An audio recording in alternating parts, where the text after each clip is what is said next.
Greetings, everybody. It's good to have you at Brown Bag Lunch today. We've gotten calls and calls and calls today about people, gee, I'm sorry, I'm not going to be there because I'm sick, or my child was sick, or like this or that. So we're a little short in numbers today because there's a lot of people sick. So we have cards going around. We also have a lot of sympathy cards. It just must not be a good time of year.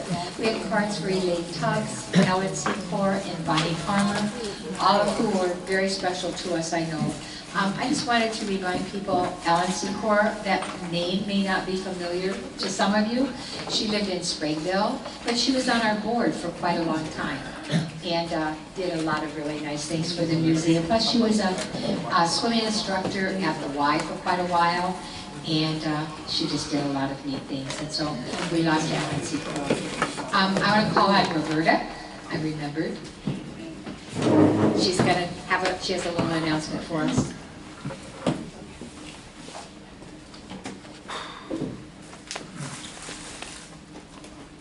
Good morning. Good afternoon, I guess it is. I would like to invite you to attend a poverty simulation, which will be April 24th from 1 to 4 at the Timber Center. Rethinking Poverty. To fully understand the challenges faced by the members of our community who live in poverty, we urge you to take part in this impactful poverty simulator. This interactive event increases understanding of poverty and inspires local change. You can register for this free event by emailing Julie Fern, and I'll pass this around as her address. She'd like registration by April 18th. The event is April 24th. What it involves is at the Timber Center, there are people who are volunteering to help represent agencies that the poor have to deal with, you know, all the different places. And so if you'd like to volunteer that way to represent an agency, but otherwise just going through this, and you will be given a card. If you come to attend, you'll be given a card telling what your situation is, you know, whether you're alone, or whether you have 2 children or 3 children or what, and just to see what those people have to go through. So I'll pass this around, and I hope many of you will choose to attend April 24th. Yes. We have poverty soups up around our church during Lent, every Friday. So all we have is just soup with no meat and bread and water. Wow. So where is that? In Preston at St. Joe's. At St. Joseph's Church in Preston. Okay, thank you. Thank you both. Just a couple quick announcements. We are again going to attend the big train show in Davenport. We're always invited there by the organizer, Glenn Beatty, and he gives us a free table to come in and talk to people about the narrow gauge railroad. So that's something that we try to do each year. If anybody would like to volunteer to go along, that would be great. But it's April 5th. On April 12th, Don Wentworth would like us to note that that is going to be the day of the memorial service for his dad, Bill Wentworth.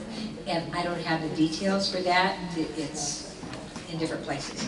I mean, it goes from place to place. And so I keep telling him he has to come down here and talk about that. But that's April 12th, okay? Brown Bag Lunches for April 22nd. We're into April. April 22nd, Cindy Fear will be here to talk about the 100th anniversary of the Lutheran Church in Macokota. And April 29th, our own Carolyn Keck is going to give a program about St. Mark's Episcopal Church. And so a great amount of history there too, so those will be good programs. Today, we have Phil Owen with us. He comes all the way from Monticello, which I think is outstanding, and he drives all the way down here. And the other good thing about Phil is he brings his brother Gerald, and we never get to see Gerald unless Phil is here, so that's another good thing. Phil's going to talk to us today about frontier justice. It's kind of Eastern Iowa, right? Right. And that's an important topic for us as we begin to think about the 250th birthday of our nation. So a very appropriate topic, so thanks to Phil. Well, thank you. I gotta put on my own microphone here because I can't, if this battery goes dead, I'm gonna be in the transmit mode, but now I can kind of listen too. We'll make it a little bit interactive, but I've got a lot of material. I always enjoy these because I get to do some research. And there's a reason that I read a lot anyway. Anyway, get up here where you can hear me. I can hear myself pretty well with my hearing aids. Yeah, frontier justice. Anybody want to define a frontier? You know, that was way back when. Well, not really. We're living on one right now. We're living on the frontier of media, instant access everywhere, anytime, anytime. That's creating somewhat the opposite problem of what they had back when I'm going to be talking about. I do have a script, and if I don't stick with it, we'll be here all day. I got some books. This one tells a little bit about some of the history, and I do this for a hobby. I do this for a hobby, and I give them away. I don't sell them. Don't want to mess with the paperwork. So come up and take a look sometime. Get over here where I can hear. You can hear. Frontier justice. I looked up the definition, and using the latest technology, artificial intelligence, that's a different topic. I'm kind of amazed, but I'm also very concerned about where it's going. But it says, when I asked for define frontier justice, I wanted to see what it thought it was. I had my version.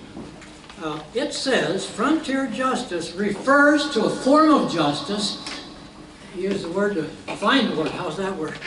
That is carried on outside the formal legal system. How does that mean? It means you do your own thing.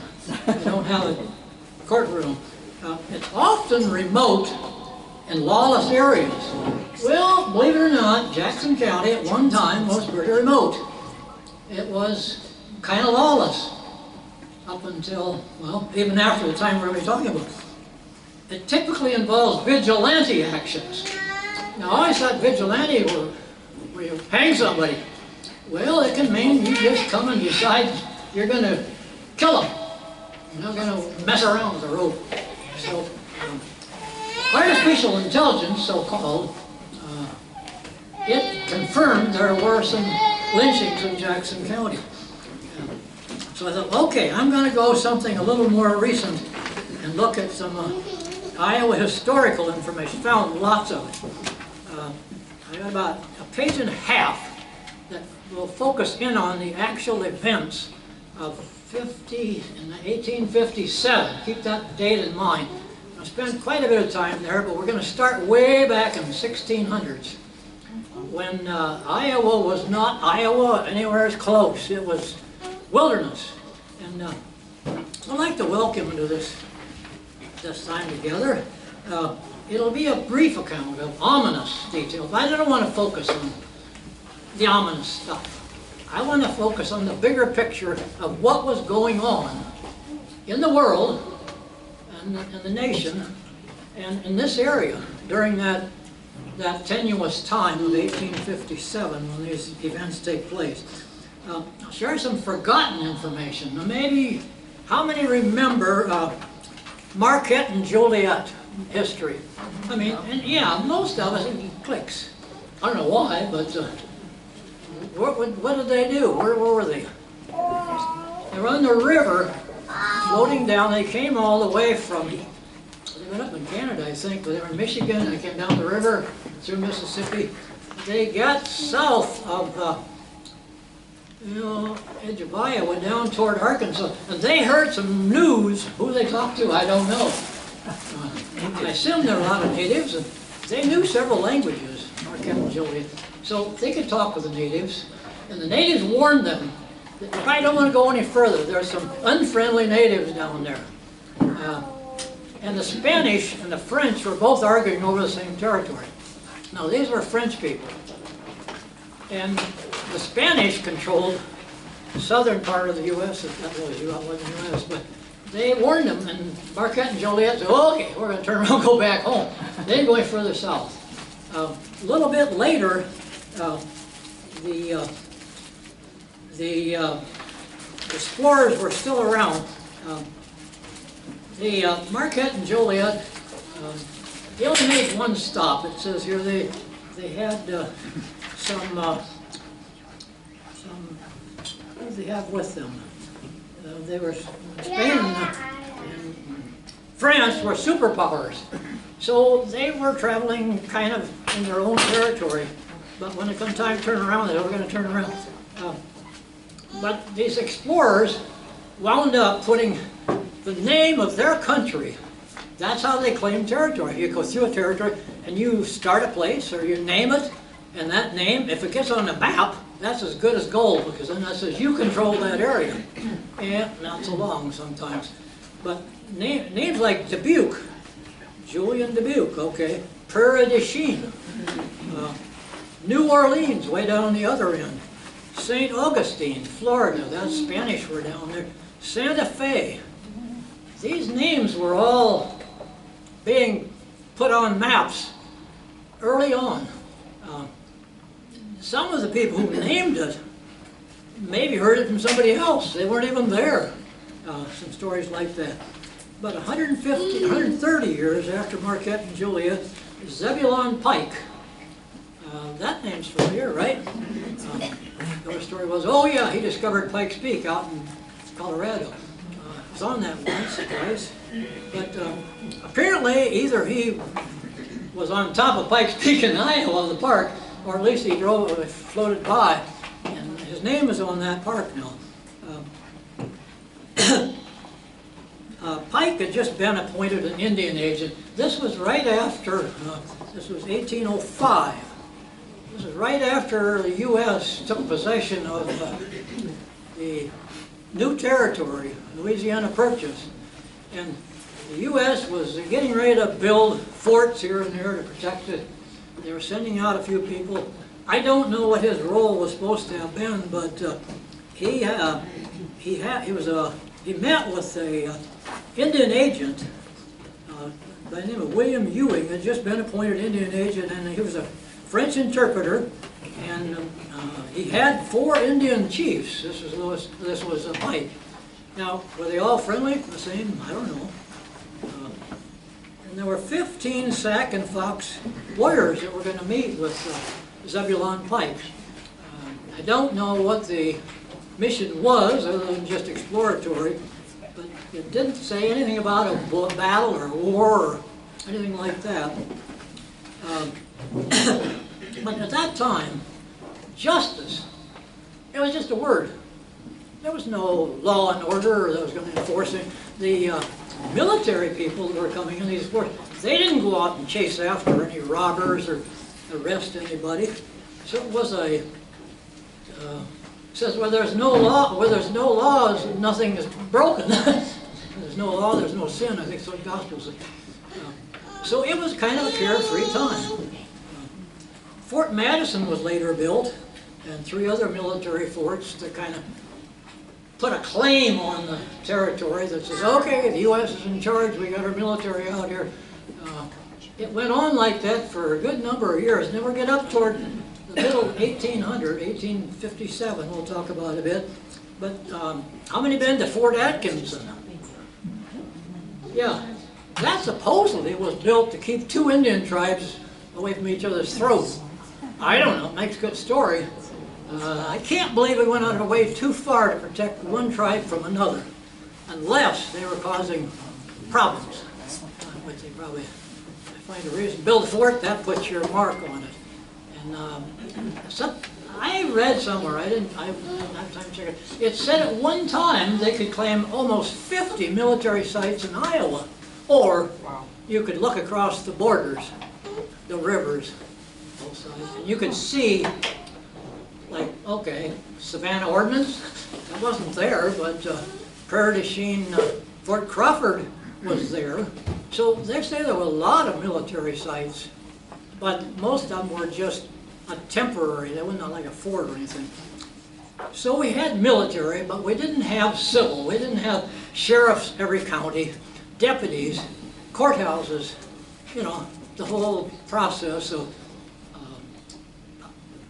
finding someone arresting them, finding there was proof, and then bringing them in, locking them up. Now that was starting. We're going to read about that in a minute here. They did have a jail. Every county kind of had one. But we'll look a minute in the frontier of justice in 5 eastern Iowa counties that I focused on. Jackson was kind of the center of some of these events. Just why, I don't know, but river counties, including Jones, which wasn't on the river, but Dubuque and Jackson and Clinton and Scott, river counties had a early taste of justice.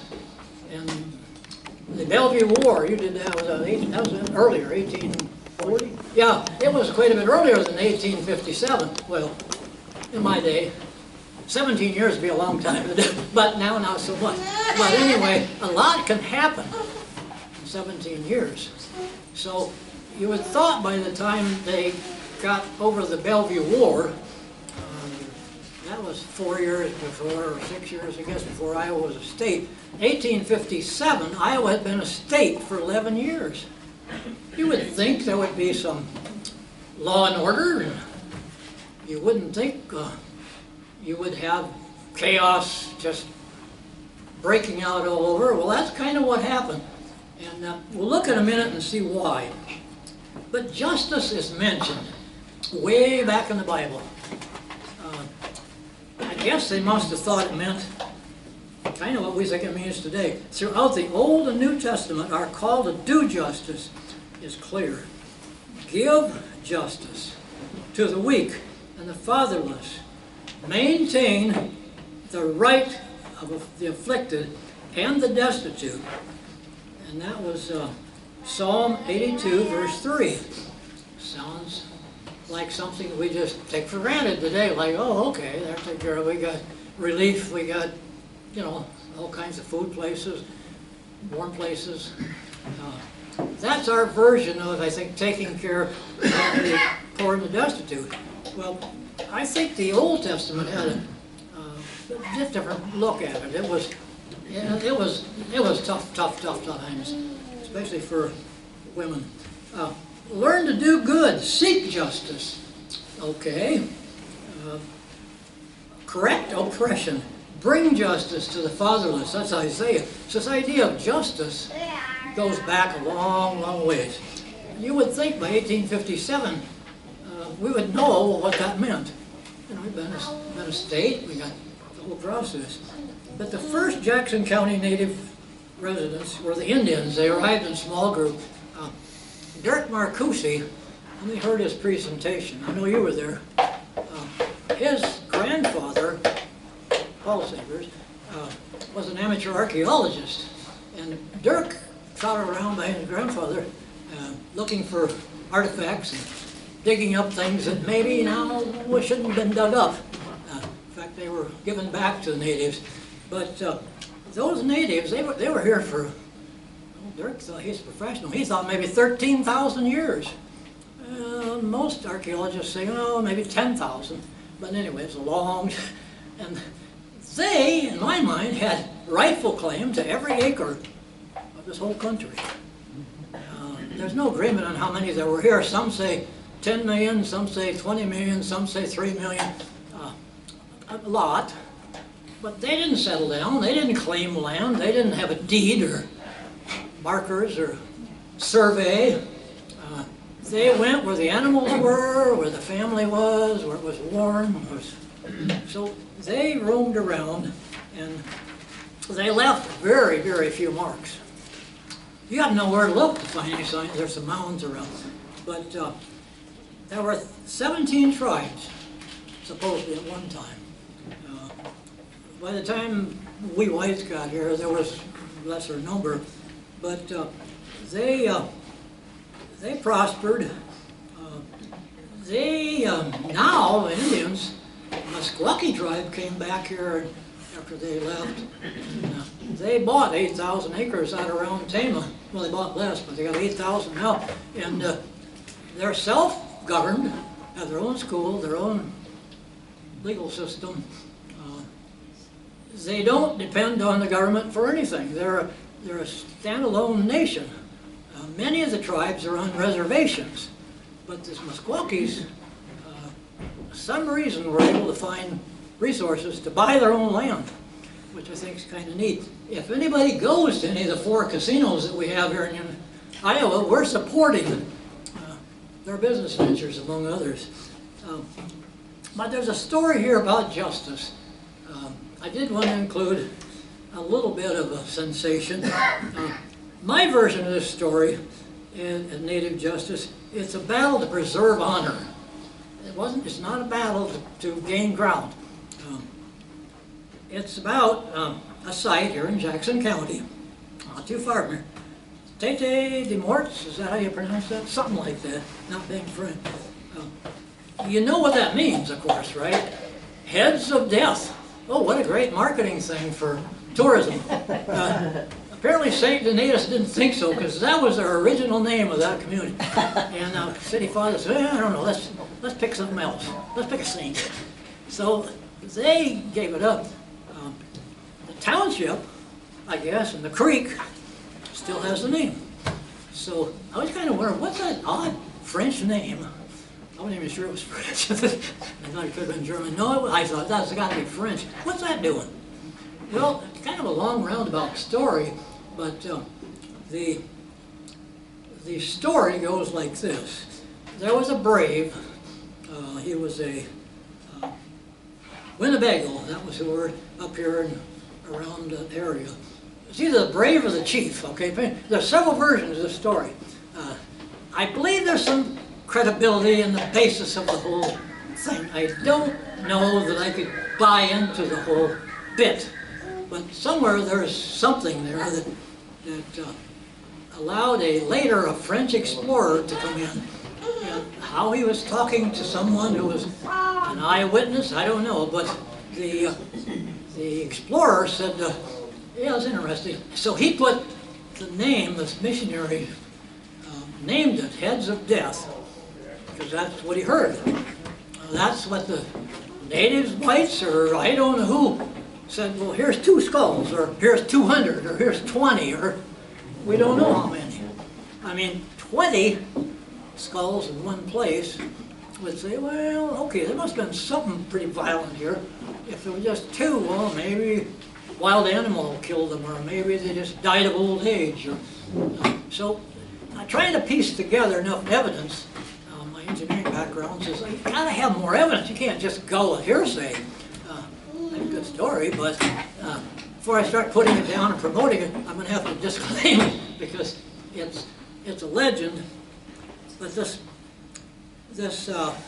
brave had a lady friend who's way up in Prairie du Chien, the other chief up there, Fox tribe. So he went up there to a few of his braves from around Lamont. It says they crossed the river twice to get there. Now why, I don't know. Stay on one side and get on there and stay there. Anyway, they got up there, and this brave from Tete Morts sees his lover lady in company of one of the other tribe members. And what does he do? Being Iowa nice, he goes up and spits in her face. So it really made an impression on her father, and it wasn't a good impression. So to keep his honor, after these folks left back to Iowa, pretty quick I suppose, I don't know, they got home, they went to sleep, and here's this crew coming in from Wisconsin, all armed and ready. And they came to do battle. Supposedly the chief or the brave or whoever really got them cranked up. So we can't put up with that, people coming in here spitting in the face of our beautiful young women. That just don't work. And boy, they were hot. And supposedly this group drove the people of St. Donatus to the top of this bluff. I haven't been there. It must be pretty high. And they killed some on the way, and they killed the rest of them up there, and then a few dropped. They didn't want to be captured. So that's the story. You got all these skeletons down there just laying there waiting for somebody to find them. How does that story fit? I don't know. Later, a French missionary came and either heard it but the name got placed on a map that wound up in Paris. So here's this map in Paris, early 1700s, Tête de Mort, Tête de Mort. And once it's on the map in a foreign country, that's like good as gold, you know. That's all they knew about this strange land over here. We hear they have these wild natives and, you know, terrible. Well, by France by then was, later on, was pretty civilized. Well, I take that back. They didn't have as many wars as we've had. But it was an interesting time. Now, Iowa has that early history of, how many been to Five Flags in Dubuque, that building? I didn't know, I assumed there was something. There are actually 5 flags that flew, at least a day or two, supposedly over Dubuque. The territory was from Spain to France to England. England was British for a very short period. And then back to Paris again, or back to France, finally sold to the U.S. So it goes from 5 flags, well, it winds up with the U.S., Stars and Stripes. That history is kind of unique, I think, for this area. I don't know if Burlington was also early, whether they had that many flags, but it could have, because we're part of a changing territory. That was the other thing I wanted to point out, that the change happened fairly slowly in our time, but there was a tremendous change of population over the years. They brought in ideas from all around the world, and most of them had to come through central United States to go west. So things were changing here pretty quickly. I think the population of Jones County quadrupled in 10 years. And Jackson County, I think it tripled. Cedar County. They were just a flood of new people coming in with their own idea of what they wanted. And generally it was, get the hell out of my way, this is my land. You drove 2 stakes out here, this is mine. I may find gold, lead was a big thing. So it was just a freelance, and these people were used to taking charge. They were not the milquetoast, stay home, wait for a letter that says it's safe to come. They went, and they weren't messing around. Those were the ones that, I don't know, might have spearheaded some of this activity, but we'll read a little bit about what was going on at that time. What do we got for it? The national news, maybe I'll go to that. Nothing is an island. I mean, yeah, okay, we had some bad news here. 1857, the lynching of 16 people, just a little area, 5 counties. That isn't something you go out and promote.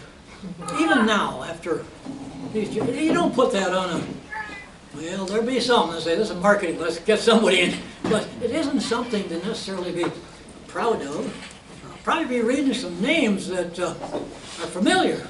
A couple names I know, and I'm pretty sure one of these names is connected with a family, with a friend, you know, 3rd, 4th generation.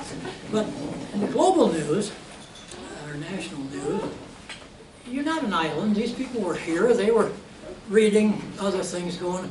They had their daily stresses, and believe me, 1857 was a tough year for this country. There was a global financial depression. I mean, the whole U.S. population at that time was about 20 million, 25 million, small. Grown 15 times since then. So it was insulated, isolated, but people knew bad news, and it traveled. In 1857, the U.S. Supreme Court ruled Dred Scott versus Sanford. Enslaved people were not citizens and could not sue in federal court. That time's that way. So blacks and Native Indians were at the bottom of the justice ladder, and they didn't count. So that's kind of the environment we're in. There was a global panic in 1857. The economic downturn led to a significant drop in farm prices. Now, most of these people were farmers that came out of this land. I'd say 99% of them, because the land was open, available. Might have been claimed by somebody, but so what? He's not there, I'll take it. It was a farming activity, and the little towns started to spring up there. There were merchants. There might be a courthouse, sort of, I don't know when Maquoketa's old one came about, but they were one of the first and the last things, supposedly, that got built. The grain prices went from $2.19 a bushel to 80 cents. Now, $2.19 sounds kind of high for that. 80 cents, it sounded like a top back then, but they said they got that high. Farmers were really hurting. Now, these people we're going to be reading about here, hearing about, they were living off the land, so to speak. These farmers experienced quite a challenge, trying to figure out how to keep body and soul together, feed their family. On a positive note, guess what? Iowa City, 1857, the old territorial capital, they were loading all the books and records in their old safes and everything on wagons, and they were going to move it to the new state capital, 1857. They thought, well, we'll get out there before winter. Well, they didn't make it. An early snowstorm now stopped all the wagons and everything else right before they even got out there. So 1857 was kind of a momentous mark. How many been in the old capitol? Wonderful building, still down there. But that had to have been quite a change. In recent frontier justice in Jones County, I'm going to recall sort of an interesting one. How many remember Paul Sagers or Fay Sagers? I'm sure some of you do. Sagers were good friends of our Owen family. Dad says they helped us a lot. The Owen family didn't own anything, and the Sagers rented Cropshire or whatever, all that land in Clay Mills. So they were pretty close. And Fay wrote some of his memories down, I think shortly after Dad wrote his. But he recalls a story. Fay Sagers and his wife, Thelma, moved into Clay Mills after my father's family moved out. In fact, Dad helped them move as a 14-year-old kid, helped move from Iron Hill to Clay Mills. And Fay tells about all that. But Fay said, I was down in the river bottom, down the river, plowing corn. And up from the riverbank, here comes this guy, all wet, been walking in the river. Well, that's kind of funny, but Fay said, well, okay. The guy was hungry, looked like he was pretty tired. Fay said, well, get on the corn plow, and I'll walk behind. So they went back home to the house just up across the creek, and said, Thelma will fix you something to eat. And the guy stayed around for a couple of days, working, fixing fence, cutting wood, whatever. And he said, I want to get to Dubuque. And Fay said, well, our neighbors are going. So the weekend he went to Dubuque, and he came back all wet again. And Fay would say, well, I don't know, why did he get lost through the river again? But he stayed a little while, and then the sheriff came and interviewed him. He said, oh, Sheriff, I think you're probably okay. And the sheriff left. And that night, Fay's brother-in-law and the neighbor came, and they were going to go to Maquoketa. They all went, and this guy didn't want to go along. He stayed. Well, he came home, the guy was gone. And the note was there, it said, sorry, whatever it said, he said, I'm sorry. Uh-oh. That couldn't go, stop already. We can hear you. Oh, well. Oh, okay, so back on. He said, the note said, I'm sorry what I did. He said he walked away from Anamosa prison. Oh. There were a lot of walkaways back then. I remember in a Cherry Grove school. You remember that one time somebody came to school, said lock the door, there was somebody out. Well, they had a big farm and they were free to come and go. This guy just couldn't stand the temptation, so he walked away. So they came and got him, and he left the note. Fay goes into great detail about what he was doing, left the dish towel, everything. But the guy turns out was from Clinton, and his felony, he was found in an old abandoned building down along the river by Clinton, and he got 5 years for just the story, just trespassing. Now maybe there was more, we don't know. But for just trespassing on an old abandoned building, he got 5 years. They got another 5 years for escaping. So that was a form of justice in the 1930s. You know, you just keep looking and find these guys, and you get them, you lock them up, and you keep them locked up. You don't take them out and lynch them, well, obviously for trespassing, you wouldn't, I don't think, lynch. But anyway, long story short, this they kept track of this guy, and after he got out, he was doing fine. Clinton, he got a job, got married, his family was doing okay. So that's a case where justice, I think, overcompensated. I mean, almost 10 years for breaking in an abandoned building. Like I say, there could have been more involved, but we don't know. So, with that background, the Iowa Vigilantes, I heard a little bit about them over the years, and that's when, I don't know what provoked me. You didn't mention this subject. I think I brought it up, didn't I? If I remember right. Yeah. So I thought, okay, I brought it up. Now what am I going to do with it? I don't want to spend 45 minutes talking about lynching. I could get that done in 2 minutes. So I did a little more research, and I found all kinds of information.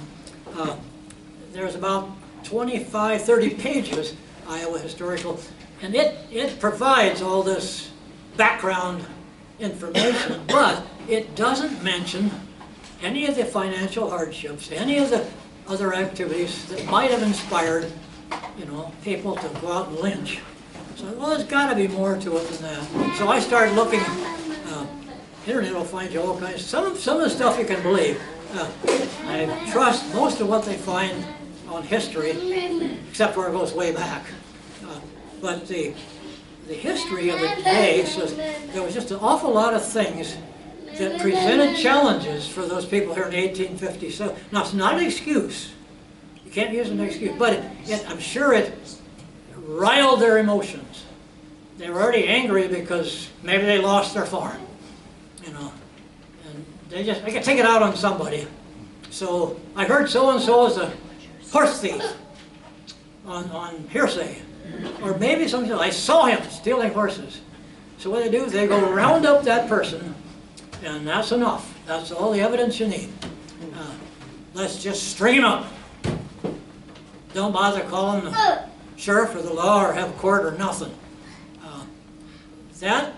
Once that emotion becomes rapid and starts to flare up, and all the other people are kind of on edge, I can see, if you read the newspaper, that people in New York and London and Paris, they were all experiencing, you know, financial hardship. To make a point, a little research on my wife's family.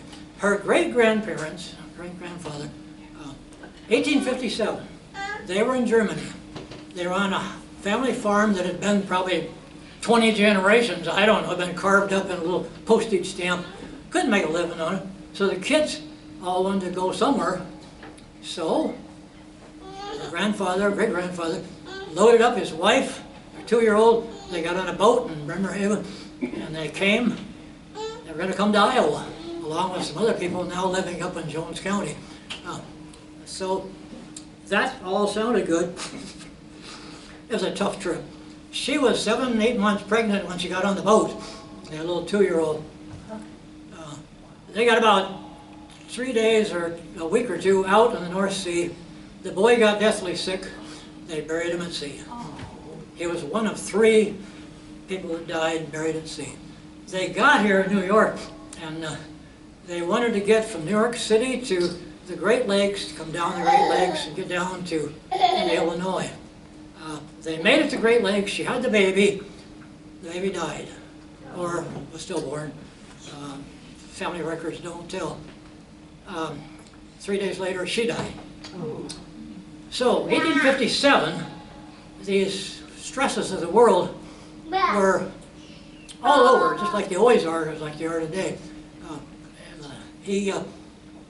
I didn't go back. I'll wind up the story a little later, but the story of the actual lynchings, I'll just quickly summarize here. It says, the wave of collective violence in eastern Iowa began April 11th in Jackson County. A mob broke into the jail at Andrew, and I think you had something about Farmer Buckhorn. I think he was involved maybe earlier in the Bellevue War, I'm not sure. Andrew was the county seat, I guess, at the time, so to speak. And they broke into this jail and they seized Alexander Gifford. Now, he was arrested for murder, apparently, so this says. And this Gifford had allegedly murdered his neighbor or friend as they were hunting. This came out somehow, and the crowd thought they heard that, and they said, well, they let him go if he confessed. Well, he confessed. What do they do? They hang him. So that was number one. Either don't confess, run away, or don't murder, or don't horse thief, don't whatever. But it was a long story short. The guy who was murdered committed a crime way back in the East, and his neighbor was hired to hide the evidence. Now, why would that affect somebody here? I mean, I don't understand the connection if this whole thing started back east. But anyway, it goes on. 7 weeks later, after April, an armed party of 40 led by H.K. Landis, the postmaster of Iron Hill. Did you know Iron Hill had a post office? The only thing I remember is the old store. I suspect maybe that's where the post office was. But they seized William Barger and Michael Carroll. Now, maybe family names, maybe friends, I don't know. They were purported horse thieves. They were in a jail in DeWitt. Now, a story I heard. They rode horseback from Andrew to DeWitt. That alone would be a little challenge nowadays. They broke into the jail. Now, this guy allegedly shot his wife because she sued for divorce. Okay, so the story starts to get real wild after she applied for divorce. It says the Iron Hill vigilantes took 3 prisoners and crossed Jackson County line to Andrew, where they hanged Barger in front of a large crowd, no less, that included women and children. Oh, gosh. Well, you're supposed to shelter some people. Better yet, not do such a thing to begin with. So, I mean, where do you draw the line? They did note that that was not good that women and children saw that event. He had to document it. They whipped one of the prisoners and turned him loose. So it goes on. There are several other names here.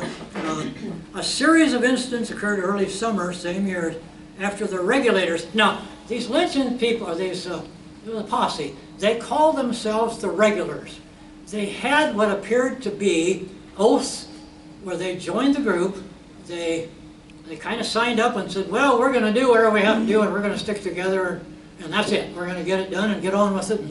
And I guess it was a badge of honor that says we don't tell, what we didn't see, we don't tell. So it kind of had a feel of a trial. They had lynch trials. They kind of already knew the answer they wanted, and as soon as they got close, that was what they did.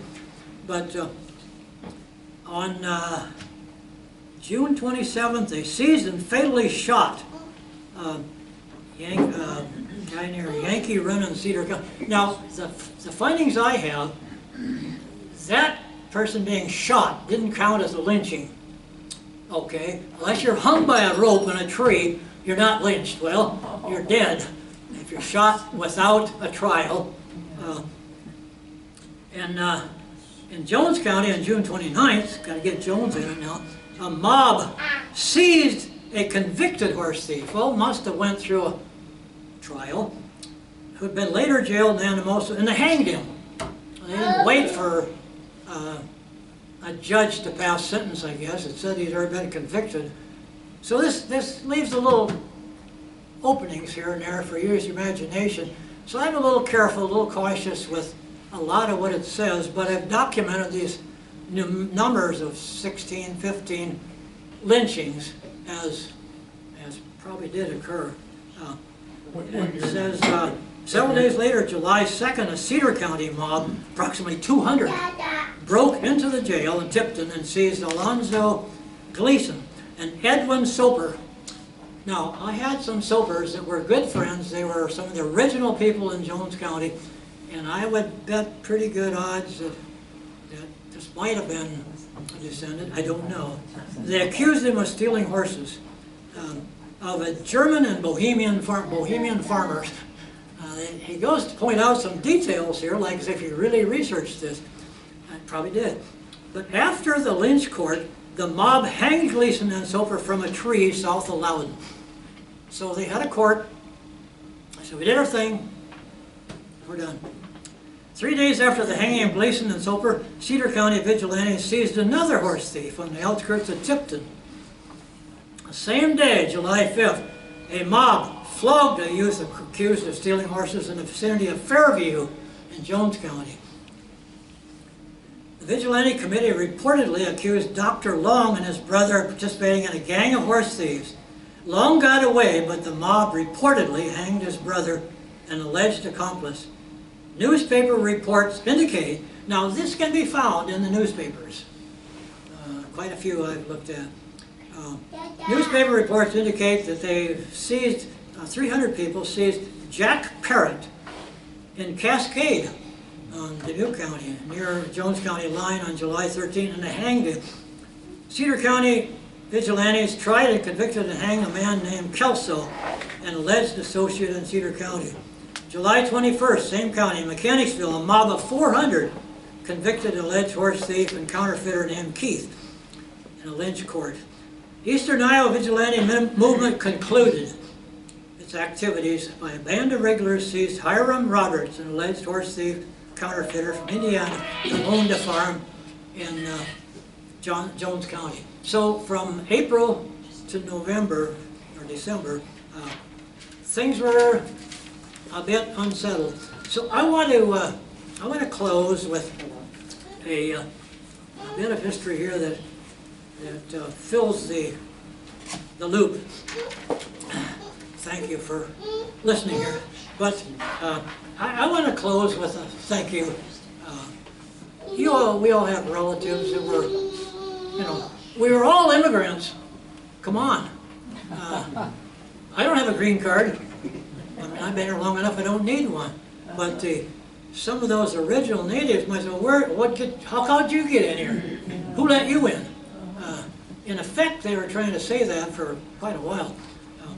But I want to say that I'm thankful that Harm Harms, that I talked to you about, got off that boat. He still had most of his dreams. He had his wife expecting, he'd lost a child, and then a week later, he was on his own. She was gone, and the next child was gone. Now, he could have got back on the boat, or stopped at the brew shop, got back on the boat and went home where he could speak the language. He had friends and family. He could have done that. Now, some did. Some weren't cut out to do what had to be done. But he stuck around New York State long enough, got a job on a dairy farm for a little while, because that's what he knew. And I think he knew a lady from back home who was somewhere out west, I don't know where, but I think he probably knew the group she was with, where he was going to go over to Illinois. So he got in contact with her, and one way or another they were southern Iowa, right across from St. Louis, East St. Louis. They had land, they had a farm, they started a family down there, and he essentially started from scratch. And he heard that the group that came over he was going to stay with had moved to Wayne Township out in Jones County, south of Monticello. So he came up during the Civil War, right at the end, bought 80 acres.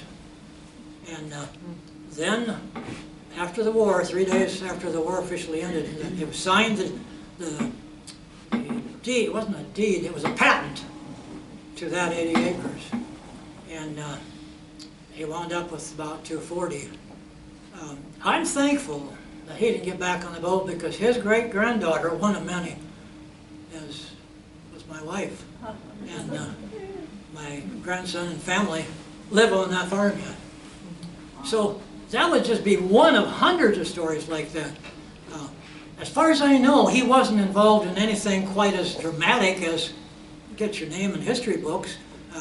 He just did his thing and passed on. So that history tells us that I hope this historical record helps you recall Iowa history lesson, a reminder that our lives are a gift. That comes with responsibilities to sustain a democratic republic, or a liberal democracy, or whatever you want to call it, where the people are in charge, which is under some concern right now. But it was what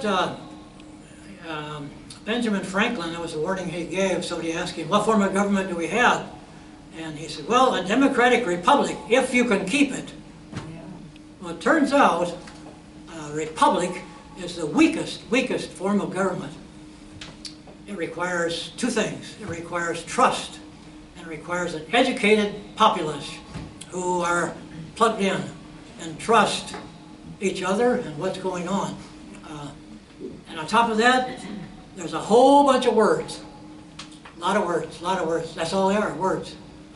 Those words didn't hold much weight in 1857 when it says, I demand justice. Well, guess what? You're going to get a rope. So words are okay, but you have to have something behind it. And I hope everyone thinks a little bit about what history you might have in your own background that would fit that together. But I've enjoyed putting this together, I'll tell you that.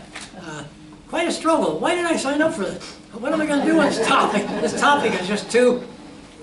so I'll just focus on some other stuff. Well, thank you much for... I got some history books if you want to help yourself. You're just giving them out. Yeah, You're just giving them away? yeah, I don't. This has got some. I may have sent it out before. You probably read this. I have. I read some of his books, yeah. Yeah. Thank you very much. Yeah. I Oh, find here's it, something for you too. okay, I think Robert was before to help people do their. But they don't have to type it up. okay. They get a family member and type it up. We can turn it into a book. All right, so Phil is offering to help anybody who wants to put their